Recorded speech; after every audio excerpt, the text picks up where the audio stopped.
دوسری بات کہ حدیثوں میں ہے کہ اللہ سے امیدوار رہو.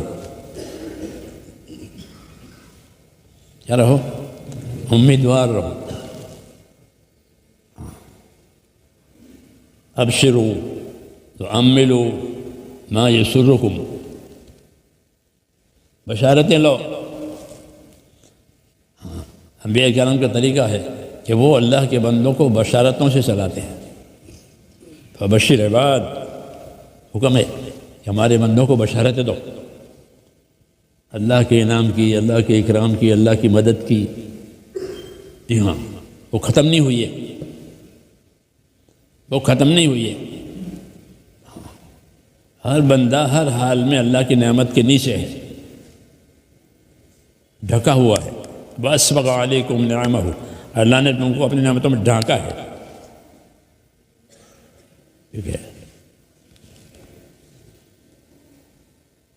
تو ہر وقت نعمتیں ہیں. ایک نعمت ہٹ گئی ہے تو وہ مایوس ہو گیا کہ کیا کرے. ایک ہی نعمت ہٹی ہے اور بہت سی چاہیے. آپ نے نہیں سنا کہ حضرت عمر رضی اللہ عنہ نے ایک آدمی کے بارے میں دیکھا کہ وہ اندھا بھی ہے، گونگا بھی ہے.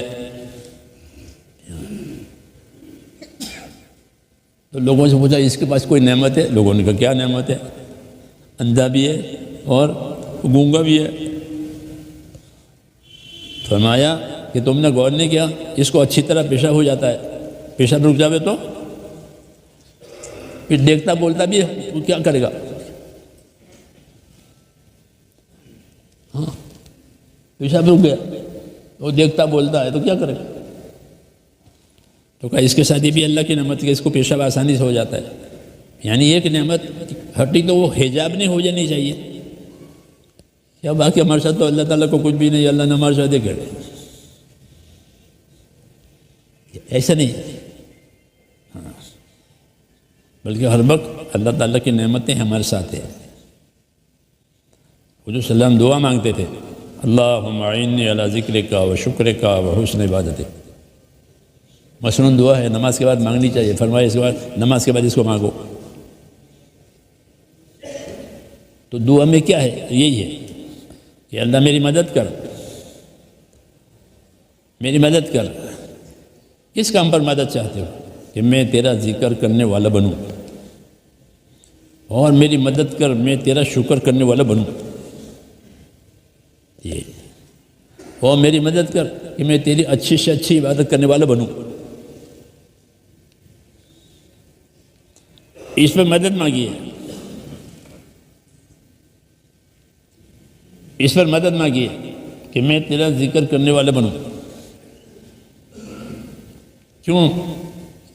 کہ ذاکر کس کو کہتے ہیں؟ صحیح بات ہے، تسبیح پڑھے تلاوت کرے وہ بھی ذاکر ہے. اصل ذاکر وہ ہے جو اللہ کی اطاعت کرے. اصل ذاکر کون ہے؟ کل مطیع ذاکر. علماء نے لکھا ہے کل مطیع ذاکر. ہر وہ آدمی جو اللہ کی اطاعت میں ہے وہ اللہ کا ذاکر ہے. اسے دعا مانگے کہ مجھے اپنا ذاکر بنا دے، یعنی مجھے اپنی اطاعت میں لگا دے. ہاں، تو ذکر جو ہے وہ اطاعت کا ذریعہ ہے. اور آدمی کی طرف دو چیزیں آتی ہیں، آدمی کی طرف دو چیزیں آتی ہیں. ایک اللہ کی نعمتیں آتی ہیں، ایک اللہ کے حکم آتے ہیں. یہ دونوں ہماری طرف آتے ہیں. عشاء کا وقت آیا تو عشاء کی نماز کا حکم آ گیا. حدیث میں پڑھا نہیں، فرشتے کہتے ہیں اے لوگوں اٹھو، دوزخ کی آگ بجھاؤ اور نماز پڑھو. تو ایک اللہ کے حکم ہماری طرف آتے ہیں، دوسرا اللہ کی نعمتیں آتی ہیں. تندرستی دی ہے، آنکھیں دی ہیں، اولاد دی ہے، مال دیا ہے، گھر وطن دیا ہے. ہاں، بہت نعمتیں ہیں. تو نعمتیں بھی آتی ہیں، حکم بھی آتے ہیں.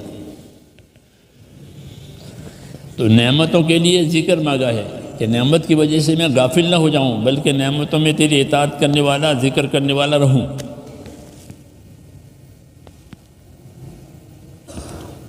تیرے حکموں کو پورا کرنے والا رہوں، تیرے حکم میرے طرف آتے ہیں، تو حکم کے لیے اطاعت چاہیے، اس لیے کہا ذاکر بنا تاکہ اطاعت کروں، تیرے حکم پورا کروں، تیرے حکم میری طرف آ رہے ہیں، تیری نعمتیں میری طرف آ رہی ہیں، اس کے لیے کہ اس کے لیے میں شکر گزار بنوں، اس میں میری مدد کر، تاکہ نعمت کے جواب میں شکر ہو جاوے اور حکموں کے جواب میں ذکر اور اطاعت ہو جاوے۔ یہ سب ذمہ داریاں سمجھانے کی بات ہے۔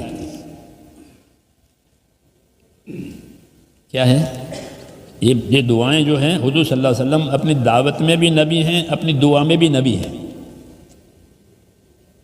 وہ دعوت میں بھی نبی ہیں، لوگوں کو دعوت دی ہے اللہ کی طرف، تاجروں کو، غریبوں کو، مزدوروں کو، بادشاہوں کو، رشتہ داروں کو۔ ہاں، تو دعوت میں بھی آپ نبی ہیں، سب کو بلا، اور دعا میں بھی نبی ہیں کہ اللہ سے کیا لینا ہے، اللہ سے کیا مانگنا ہے، کیا کرنا ہے وہ دعوت میں ہے، کیا لینا ہے وہ دعا میں ہے۔ آدمی کچھ کر کے لیتا ہے نا، مزدور مزدوری کر کے لے گا، نوکر نوکری کر کے لیتا ہے، تو کیا لینا ہے وہ بھی سکھایا، کیا کرنا ہے وہ بھی سکھایا۔ نبوت اس لیے یہ سکھایا کہ اللہ کی نعمتوں کا بھی دھیان کرو اور اللہ کے حکموں کا بھی دھیان کرو کہ حکم بھی پورے ہو جائے، نعمتوں میں شکر گزاری بنے، اپنی ذمہ داری پوری کرنے والے بنے، اور پھر آخر میں بحسن عبادت ہے کہ میں تیری عبادت اچھی سے اچھی کروں۔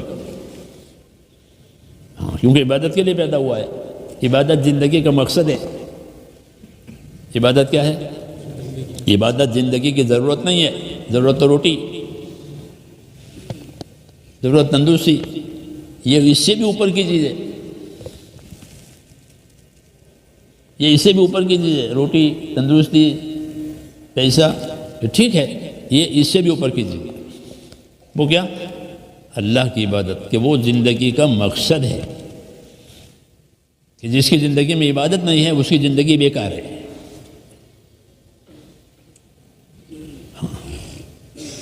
زندگی بے بندگی، شرمندگی، زندگی بابندگی، خورشندگی، کہ زندگی بے بندگی، شرمندگی، ہاں، یہ کچھ نہیں کیا، کھایا پیا مر گیا، تو اس کو ندامت بھی ہوگی، حسرت بھی ہوگی۔ کیا ہوگی؟ ندامت ہوگی، پچھتاوا ہوگا، اور حسرت بھی ہوگی کہ یہ میں نے کیا کیا۔ اس لیے کہا میں اچھی عبادت کروں تاکہ زندگی اچھی بن جائے۔ تو یہ سب باتیں میرے دوستوں اس لیے سکھائی ہیں کہ ہم میں سے ایک ایک اپنی زندگی کی ذمہ داری کو سمجھے، اللہ سے مانگے اور کرے۔